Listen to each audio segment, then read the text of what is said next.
Hello, grade 3. Yesterday we have started the read aloud of book This Child, Every Child, a book about world's children. And yesterday we read the pages from 9 to 15.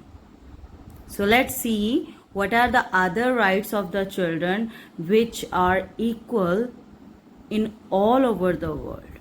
We are going to read the next pages after 15.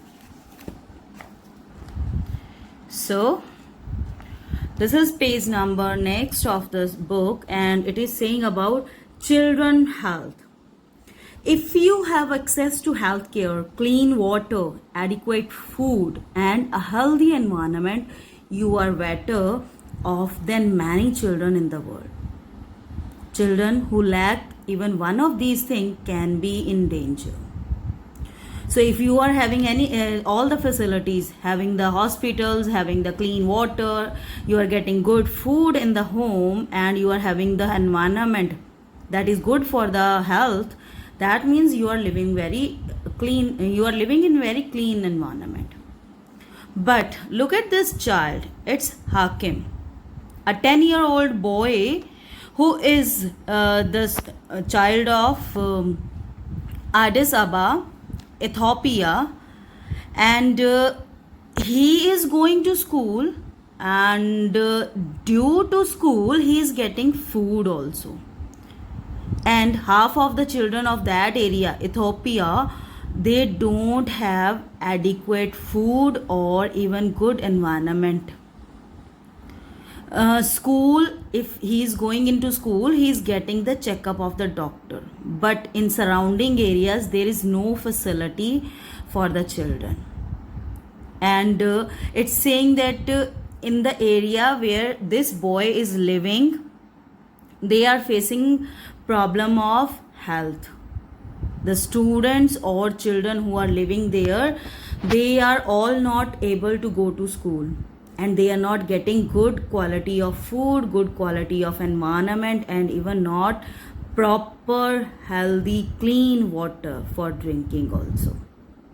So what is the right for this? It's saying you have the right to be the best, to have the best health care possible.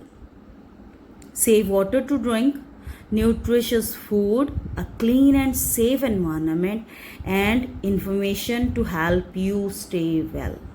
So these child rights are there, which is telling you that you are having the right to be live in a proper environment. For drinking, you may get to safe water, you may get nutritious food also, and the environment where you are living, it should be neat and clean. Now next is children on the move. We all are moving from one place to another place. We are all going from our mother's house to nanny's house, and uncle's house. Sometime we are moving to friend's house also. But do you know, some of the children are moving with their parents from one place to another in search of work. And some children, they move by alone. Might be they are kidnapped or they are sold by their family for the sake of money. So that children don't want to move, but they have to go in search of work, in search of any money, or their families sell them because they are getting money for that child. And that child who are moving, they are doing some work in the houses, some work in the factories, or even they are begging also. Here you can see the pictures that Chun Hui is a girl who married in a very small age, and she gave birth to a child. She was not able to keep that child, so she has given the adoption of that child to these people. They have taken this child to their country. because she was not able to keep the child with him. So they have taken that child, adopted that child, and after that they moved to their own country, San Francisco. And here is another story of another boy. That boy moves from one place to another place in search of work. And boy name was Temani. And he was moving with the family, not alone. He was moving with the family. But the villagers of second village, they just beaten them because they were not looking like them. And the boy's name was Joan. So they left this place also, and they moved to another place, and they moved to in another country in search of work.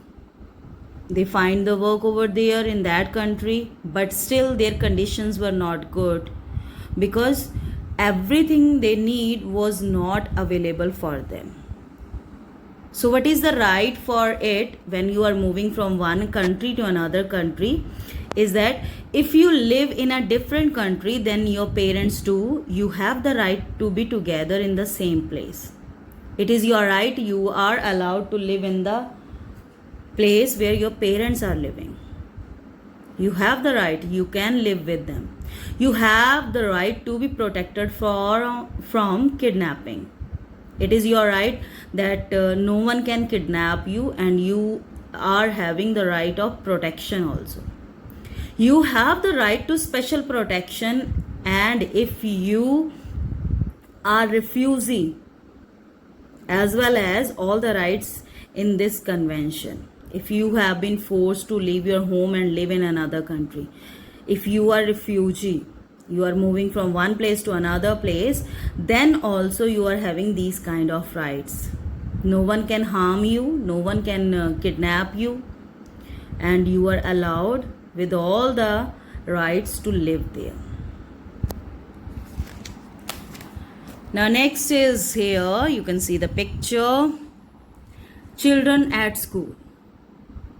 Now all over the world, all students or children are not going to school. Nearly 80 million children do not go to school because some has to work, some are facing the problems of wars and conflicts. People are doing some kind of wrong activities, so they have to stay at the home. So in this, right, they are telling you that how much percentage of the people are illiterate in the countries. Like in China, they are saying 50 million Chinese peoples who are illiterate. Bangladesh is having the 40% of the total people who are living there. Pakistan is having 43%. India is also having 30% people who are illiterate, who are not literate, who are not able to write or read. Salma is a 10-year-old girl from the Iran, and she was reading in the school, she was studying in the school, but due to some problems she has to leave that country, and she was moved to another country, and she moved to Canada. And in Canada it was compulsory for everyone to go to the school. So now she is having the good opportunity. What she want to become, she can be. Now what this right is telling us, you have the right to a good quality of education. You should be encouraged to go to school to the highest level you can. Your education should help you use and develop your talents and abilities. It should also help you learn to live peacefully, protect the environment, and respect other people. Every child is having the right of education. Every child is having the right of showing their talents and abilities. Every child is having the right to live peacefully, protective environment and respect other peoples. Are the boys and girls treated equally? No. Parents are not equally treating the boys and girls. Some of the places are there who are still thinking that girls should stay at home, do the chorus of house, and boys are allowed to go to the school. They are having the right of study, and it's not necessary for girls. Like Sarah and his brother Amir, they were going to the school, but Sarah was not allowed to go to the school. Amir was going, and before 18 year, their parents were ready to marry her. So Sarah was not having any opportunity to do something better in life. On the other hand, if we are talking about Karun and Lalasa, brother sister again, they are living in London, and in London or England they are having the equal rights. Both they are going to the school and both are having the right of education. So we can say that in our country, not in our country, but in all over the world, we see the differences between boy and girl and how they are treating them. All children have these rights. No matter whether they are boy or girl, your family has a responsibility to help you learn to exercise your rights and to ensure that your rights are protected. So either you are a girl or you are a boy,